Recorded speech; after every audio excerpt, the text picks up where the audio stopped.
Que Dios te siga bendiciendo entonces, tú que estás dispuesto a conocer la voluntad de Dios. Mire lo que dice la Biblia, las Escrituras, en el Nuevo Testamento. Vamos a ver 2 de Timoteo, capítulo 2.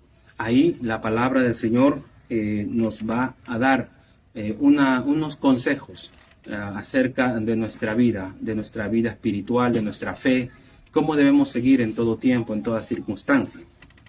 Dice así, 2 de Timoteo capítulo 2, versículo 1 hasta el 7, vamos a leer, lo leemos en el nombre del Padre, del Hijo y del Espíritu Santo. Dice así la palabra del Señor. Tú pues, hijo mío, esfuérzate en la gracia que es en Cristo Jesús. Dice, lo que has oído de mí ante muchos testigos, esto encarga a hombres fieles que sean idóneos para enseñar también a otros.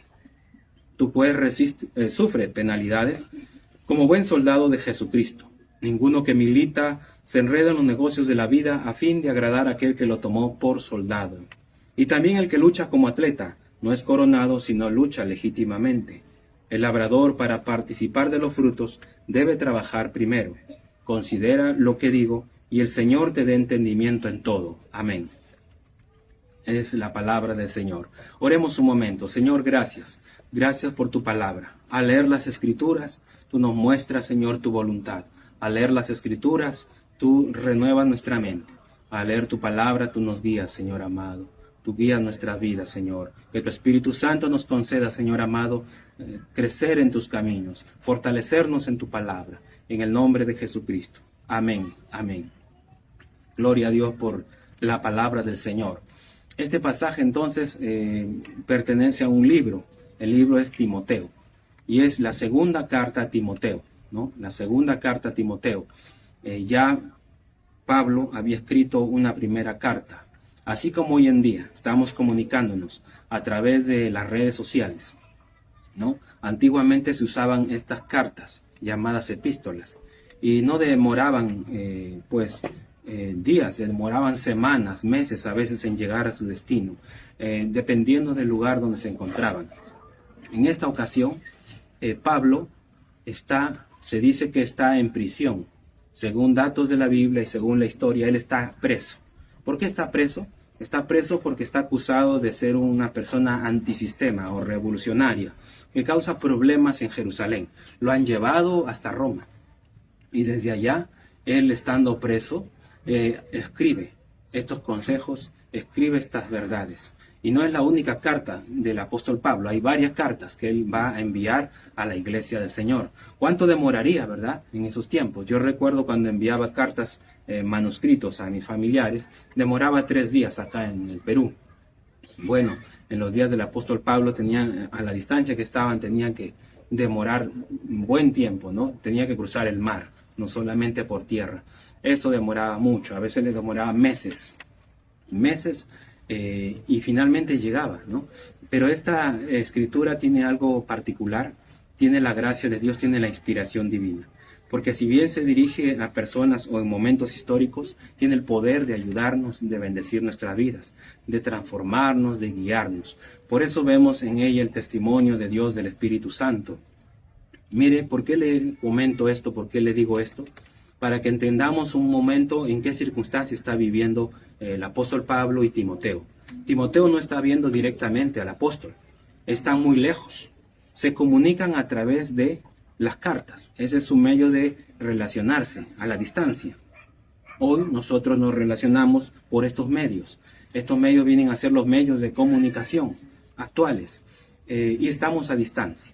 El apóstol Pablo estaba preso, él no estaba en una cuarentena como nosotros, él estaba detenido en un lugar a causa de su fe. Hoy en día todo el mundo está aislado en días como estos, tratando de superar esta crisis sanitaria. Pero no es tan lejana esa realidad a la cual vemos estos testimonios, estos ejemplos de la Biblia y qué es lo que se dijo y qué es lo que Dios quiere en esas situaciones, en esas circunstancias. Timoteo entonces no lo veía personalmente al apóstol, sino a través de medio, esta carta. Algo más quiero decirle. Este mensaje se dice que es el último mensaje del apóstol Pablo. Y el último mensaje es considerado el testamento, Es la última voluntad, lo último que le está diciendo, ¿no? Como cuando un familiar nos da un encargo, considera que va a morir o está falleciendo y da un encargo y dice: quisiera que se haga esto, aquello. Así estaba el apóstol Pablo. Efectivamente, él estaba listo para ser sacrificado. Él iba a ser ejecutado. Él llegó a ser ejecutado. Llegó a ser muerto, dice la historia. Ya no se volvieron a ver, pero quedó escrito el testimonio de esa voluntad de Dios para un discípulo, como nosotros, discípulos de Cristo, que tal vez no nos vemos físicamente, pero de alguna manera nos estamos comunicando. Y tal vez esta situación no dure tan poco, tal vez se extienda un poco más, pero en medio de este tiempo Dios quiere que aprendamos sus consejos. ¿Qué nos dice allí? ¿Qué nos dice la Escritura? Dice el versículo 1: tú pues, hijo mío, esfuérzate en la gracia que es en Cristo Jesús.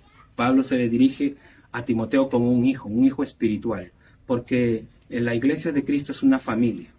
Nosotros tenemos al Señor, pero también nos tenemos los unos a los otros, como hermanos en Cristo, como padres, madres, hijos e hijas, como hermanos, hermanas, para ayudarnos en el nombre de Jesús. Nos ayudamos espiritualmente, materialmente, en lo que Dios permita. Nos apoyamos como familia. Pablo le dice a Timoteo: hijo, puesto que Pablo lo discipuló, le instruyó en el camino del Señor. Y es así como Timoteo crece. Si tú eres discípulo, tú eres discípula, tenemos un maestro, ¿no? Nuestro maestro por excelencia es Dios, Jesucristo. Pero Dios ha usado a un hermano o una hermana mayor. Así también te quiere usar a ti, para que yo pueda compartir con otros lo que Dios nos ha dado, nos ha enseñado. ¿Qué le dice? Esfuérzate. Esfuérzate, le dice. Esfuérzate. Toma fuerzas. En otra versión dice: fortalécete. Fortalécete. Fortalécete en la gracia que es en Cristo Jesús. La gracia de Dios que es en Cristo. Aquí dice: esfuérzate en la gracia. Esfuérzate en la gracia. ¿Qué es la gracia? La gracia es el don, el regalo de Dios que lo recibimos de manera inmerecida, ¿no? A veces lo mencionamos como misericordia, pero la misericordia es una acción también de bondad, Mas la gracia es, aunque tú no lo merezcas, yo te lo doy. Esa es la gracia. Por eso a veces escuchamos ese término, la gracia presidencial, como un perdón, o el indulto, que tiene otra forma, ¿no? Para perdonar. Aquí es la gracia. La gracia de Dios implica perdón, pero la gracia en Cristo Jesús implica todo lo que Cristo ha hecho por nosotros, todo lo que la Escritura muestra que ha hecho por nosotros. En estos días la gente ha recordado el sacrificio de Cristo, o recuerda el sacrificio de Cristo. Bueno, ahí no se queda la obra del Señor. La gracia de Dios es más. Y hablando de lo que es en Cristo Jesús, pues el Señor Jesús no se quedó muerto, no se quedó en la cruz ni en la tumba. Resucitó al tercer día, el primer día de la semana. El día domingo fueron temprano, dicen las mujeres, y no encontraron a nadie, pero había ahí un personaje. ¿Quién era ese personaje? Un ángel. Le vio María Magdalena, ¿no? Luego Pedro, y así. Él les decía: vayan y avisen a mis hermanos y díganles lo que ha sucedido, y anúncienles. Y ahí vemos la gracia de Dios manifestándose con un gran propósito. El poder de Cristo sobre la muerte. Nuestro Señor Jesucristo venciendo la muerte. Y qué interesante que María Magdalena, según Juan 20, no se deslumbró con el ángel. No. Para María Magdalena lo importante era: ¿dónde está mi Señor? ¿Dónde está el Señor? ¿Dónde le han puesto? Mi Señor, mi Salvador. Ese era su interés, ¿no? Nosotros nos maravillamos con una visión y revelación. María Magdalena no decía: ¿dónde está el Señor de señores y Rey de reyes, Jesucristo? Y él le dijo: vayan y anuncien que ha resucitado entre los muertos. Gloria a Dios, Cristo vive, venció la muerte. Eso implica la gracia de Dios. Si Cristo venció la muerte, no solamente la Biblia nos está hablando de perdón, de la misericordia de Dios, nos está hablando de salvación, de la vida eterna. Nos está hablando de un estilo de vida en este mundo, y también de una recompensa eterna. Y de todo lo que implica, los beneficios que implican ese hecho, la gracia de Dios. ¿Quién de nosotros merecería el amor de Dios? Seguramente algunos decimos, yo tengo tanto tiempo en Dios, o yo recibí al Señor, yo dejé tal cosa. Todo lo que tenemos es por la gracia de Dios. Si tú tienes un trabajo, un oficio, tienes alguna habilidad, no es natural. Eso que parece natural es por gracia de Dios. Se vino. Así como tú has superado la enfermedad, tal vez el virus, o el virus no ha hecho efecto en ti, no te hace daño. Esa es también la salud que Dios te da. No son mis defensas, podemos decir. Bueno, la inmunidad, por ejemplo, es la capacidad de superar, ¿no?, un problema infeccioso, de tal manera que lo resistes. Y ese no lo tienen todos los cuerpos. No lo tienen, la misma reacción no lo tienen todas las personas. Eso ya escapa, ¿no?, al análisis humano. Y eso está dentro de un terreno más allá. Sí se puede explicar seguramente, pero hay una selección, ¿verdad? En cierta forma podemos ver el amor de Dios. Si tú estás vivo, si estamos hoy día respirando, estamos nosotros alabando a Dios, estamos dándole gracias, es por su amor, es por su fidelidad, por su misericordia. Dios nos ha concedido de su gracia en Cristo Jesús. La Biblia dice, esfuérzate en esa gracia, fortalécete en esa gracia. Sí, la gracia es un regalo, es un don inmerecido. Pero aquí está diciendo, esfuérzate. ¿Por qué? Si bien yo no he hecho nada para recibir la gracia de Dios, la bendición de Dios, tal vez no es necesario que haga algo tampoco para que la gracia de Dios me alcance. Aquí dice, esfuérzate. ¿Por qué? Porque implica nuestra voluntad. Implica nuestra voluntad. Los apóstoles decían a los cristianos de Hechos, de los apóstoles, perseveren en la gracia. Tienes que perseverar en la gracia. ¿Por qué? Porque este tiempo cambiante, este tiempo crucial, este tiempo difícil, este tiempo complejo y de cambios, hace que las personas que no están bien paradas sucumban ante las pruebas, o sucumban ante las tentaciones, o sucumban o se dejen llevar por circunstancias, por opiniones, por ideas, por pensamientos. Por eso debes pararte firme en la gracia. Tú y yo no estamos cerca, tal vez no nos vemos personalmente, no sabemos cómo vive cada uno, pero Dios sí lo sabe. Y tú tienes la palabra del Señor, tenemos la palabra de Cristo Jesús, que nos dice, esfuérzate en la gracia, en lo que Dios te ha dado, en el perdón, en la salvación que te ha regalado. Esfuérzate. Esfuérzate para caminar en ello, para cultivarlo, para vivir la palabra, ¿verdad? Dios nos da un regalo, pero nosotros debemos usarlo. Ese regalo del amor de Dios no es un adorno, es para llevarlo dentro, es decir, para practicarlo en nuestra forma de vivir. Por eso que vamos a la Biblia, por eso que vamos a las Escrituras. Y ahí dice, lo que has oído de mí, versículo 2, lo que has oído de mí ante muchos testigos, esto encarga a hombres fieles, que sean idóneos también, que sean idóneos para enseñar también a otros.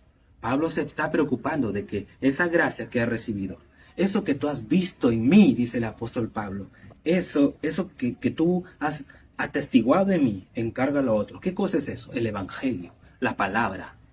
Lo que tú has visto en mí, dice el apóstol Pablo, Timoteo, tú encárgalo a otros también. Eso también implica la gracia de Dios. Está dándole consejos. Y unos consejos del apóstol más grande, se dice, del cristianismo, dándole a un discípulo. Dándole cosas, indicaciones importantes, ¿no? Le dice, esfuérzate en la gracia. Por consiguiente, retén esa verdad. ¿Cómo se retiene? Compartiéndola, enseñándola, ¿no? Fortalécete en ella, encargándote de que fielmente sea transmitida. Es parte de la gracia de Dios, de que nosotros instruyamos, compartamos, testifiquemos.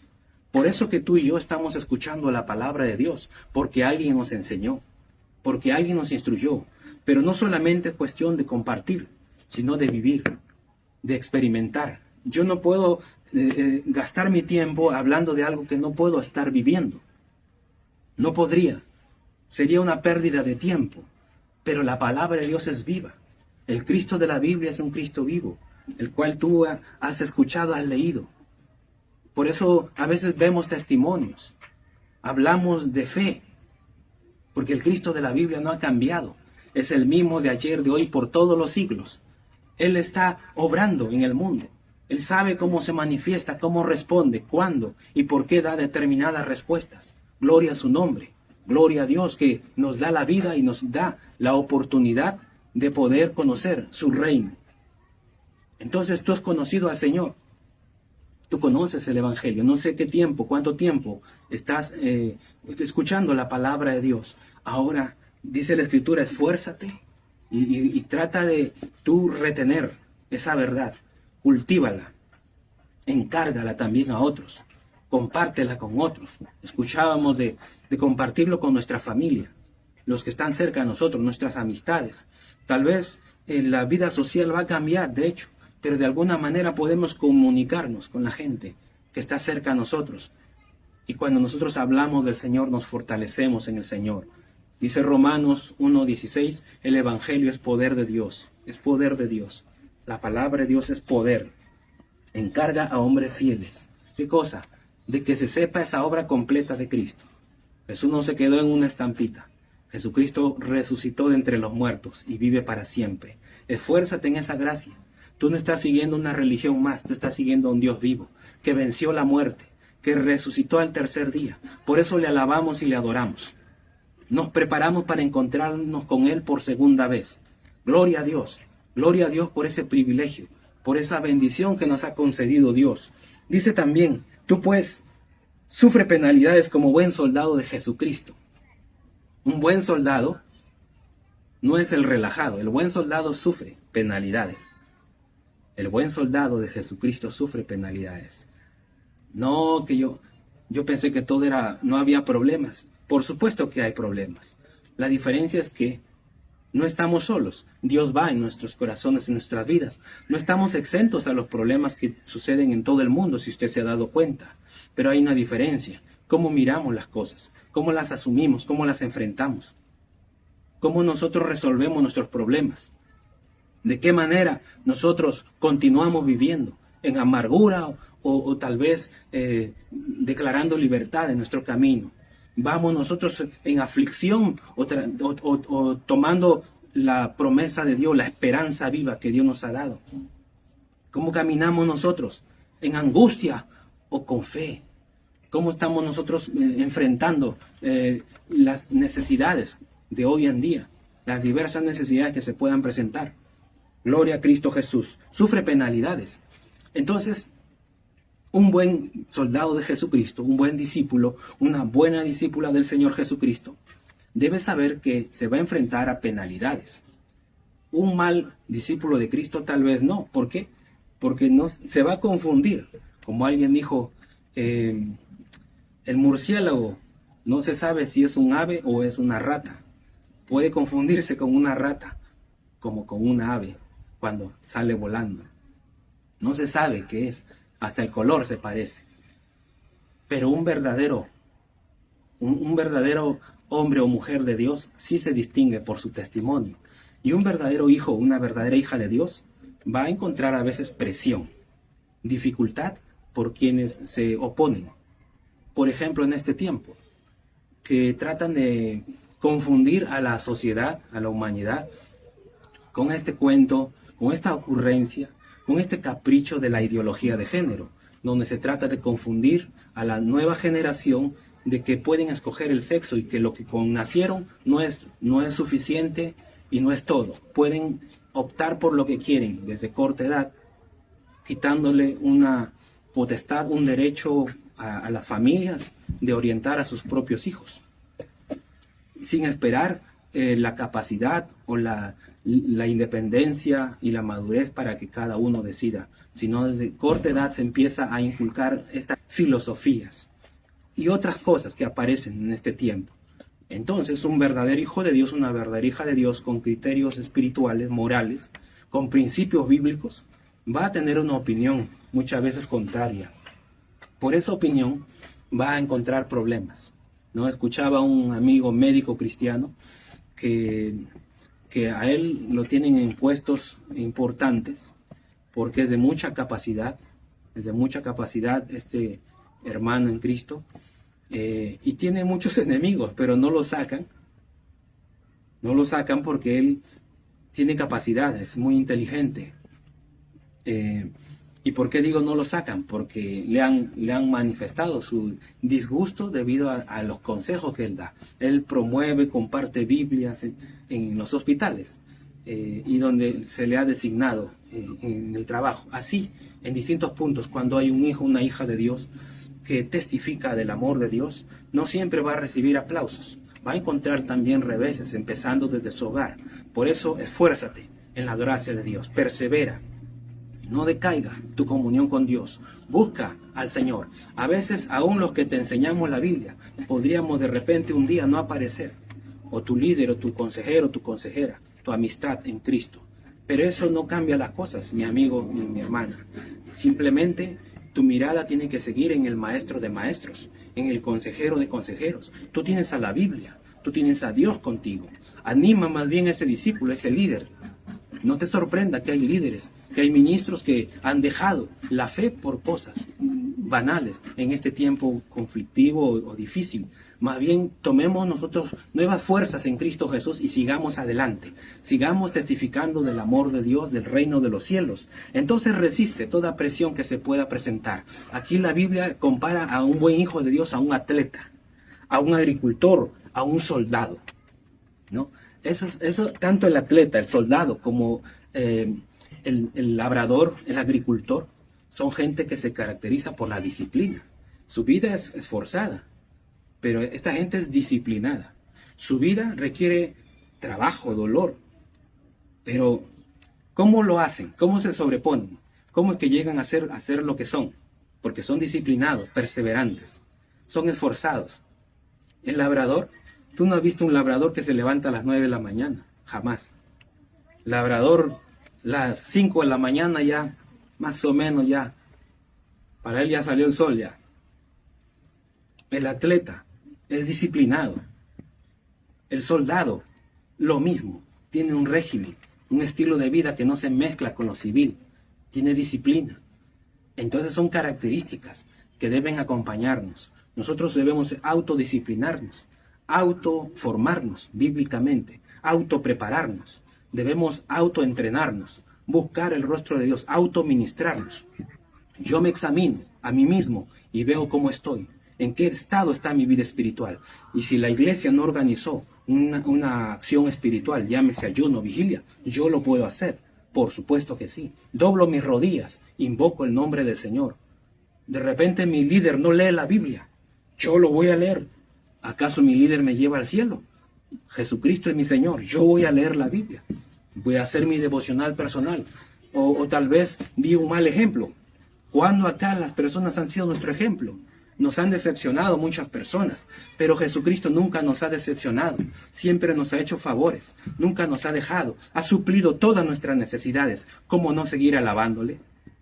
No hay excusa para un hombre y mujer de Dios que de verdad ha puesto su mirada en el Rey de Reyes y Señor de Señores. Esfuérzate en la gracia, nos va a decir la palabra del Señor. Y continúa ahí. Acuérdate de Jesucristo. Acuérdate de Jesucristo, del linaje de David. Acuérdate del Señor. Le está diciendo a Timoteo, el Espíritu de Dios. A los discípulos nos dice, acuérdate de Él. De Jesucristo, del linaje de David, resucitado de los muertos conforme a mi evangelio. Está testificando, está aconsejando el apóstol Pablo de la obra de Dios.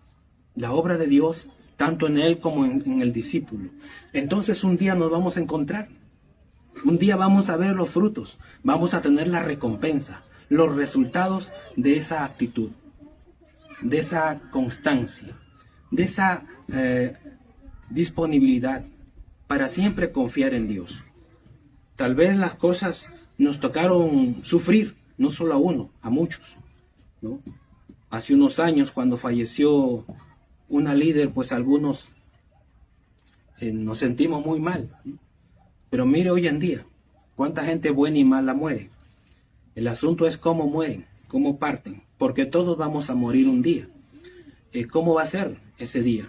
¿De verdad estamos nosotros preparados? ¿De verdad tú necesitas fortalecerte en la gracia de Dios? ¿Necesitamos fortalecernos en medio de esta circunstancia que estamos viviendo? ¿O ya todo está bien? ¿O usted está bien?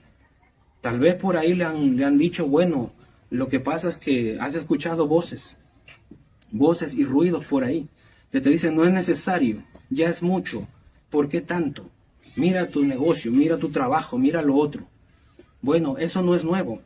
Aún en los tiempos del Señor Jesucristo vemos cómo la gente tuvo que decidir. ¿Cuánto más en estos tiempos? ¿Por qué no somos más humildes y seguimos dependiendo de Dios en lugar de ser soberbios y decir, bueno, esto no va conmigo, estoy cansado, estoy cansada? ¿Tú te cansaste de Dios? ¿Tú te agotaste de Dios?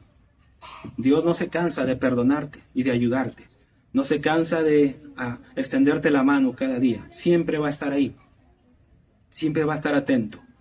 Tal vez la ingratitud, la naturaleza ingrata de nuestro corazón es la que nos quiere alejar de Dios. Por eso la Biblia te dice, esfuérzate. Eso implica tu voluntad. No que Dios me ama, haga lo que haga. Sí, Dios te ama. Es verdad.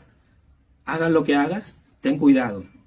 Ese mensaje no es del cielo. En el Edén fue tentado el primer hombre, la primera mujer, diciendo, no te va a pasar nada. Haz nomás lo que te plazca, lo que te gusta, lo que desees. Y vemos que el Señor Jesús también en el desierto. Si postrado me adoras, te doy todo. Necesitamos fortalecernos en Dios, sí, en la gracia de Dios. No despreciar el amor de Dios, la gracia del Señor, confiando en Él, perseverando en sus caminos, en las verdades eternas del cielo. Gloria a Dios. El día de hoy se va a participar de una Santa Cena. En este tiempo va a haber una Santa Cena. Pero antes vamos a reflexionar delante de Dios. Vamos a reflexionar delante del Señor. Vamos a decirle a Dios, Señor, gracias por todo. Tú me conoces mejor que nadie. Tú sabes mi levantar y mi sentar, como dice el Salmo. Guíame, Señor. Si tú estás caminando en Dios fielmente, te bendigo. Si tú te has debilitado, te has alejado, te animo. Si tú has dicho, tal vez esto no va conmigo, como en algún momento yo lo pensé en mi vida, dobla tus rodillas o inclina tu corazón a Dios y dile, Señor, me siento débil. Me siento débil. Yo necesito fortalecerme. Yo necesito restauración. Di conmigo, Padre Celestial. Padre eterno, gracias. Gracias, Señor, por darme a Jesucristo. Gracias por darme el perdón. Gracias por el amor mostrado en la cruz del Calvario. Señor, tu sacrificio nunca ha sido en vano. Yo te doy gracias con todo mi corazón. Haz tu voluntad en mi vida. Toma control de mi vida. Guía mi vida, Señor. Sálvame, Señor. Restáurame. Afírmame. Señor, ayúdame a vencer la adversidad, a derrotar al tentador, a ser obediente, a ser íntegro para enmudecer a las tinieblas. Dile, Padre Celestial, restaura mi vida, restaura mi fe. Fortaléceme hoy más que nunca. Fortaléceme para seguir adelante, para seguir confiando en ti. Tú eres mi salvación. Gracias, Padre amado. Gracias, Jesucristo. Gracias, amado Dios.